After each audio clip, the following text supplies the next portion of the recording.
Caste sections పై కేంద్ర ప్రభుత్వం వైఖరికి నిరసనగా ఈ నెల 9వ తేదీన ఆమరణ నిరాహార దీక్షకు దిగబోతున్నట్లు ప్రభుత్వ సలహాదారు వి హనుమంతరావు తెలిపారు. బీసీ క్యాస్ట్ సెషన్ పై స్పష్టమైన హామీ ఇచ్చే వరకు ఈ దీక్ష కొనసాగుతుందన్నారు. ఇవాళ గాంధీ భవన్ లో మీడియాతో మాట్లాడిన ఆయన 8వ తేదీలోపు ఈ అంశంపై స్పష్టత ఇచ్చాకే 10వ తేదీన ప్రధానమంత్రి నరేంద్ర మోదీ తెలంగాణకు రావాలన్నారు.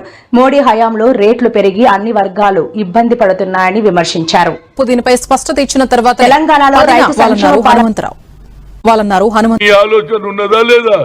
ఎస్సీ ఎస్టీలకు పెట్టినాం కానీ ఓబీసీ అనే కాలం పెట్టలేదు కాబట్టి నేను ఇందులో పార్టిసిపేట్ చేయనని చెప్పాను. అదేవిధంగా నేను ఒకటే కోరిక, అది ప్రధానమంత్రి గారికి రాసిన, అమిత్ షాకు రాసిన, ఇక ఆఖరిలో ఆయన 8వ తేదీ వరకు దీని సంగతి నాకు తెలియకపోతే as a OBC MPs convener గా అన్ని కుల సంఘాలు, అన్ని బీసీ సంఘాలు మాకు అన్యాయం జరుగుతుందని పోరాడుతూ ఉన్నారు.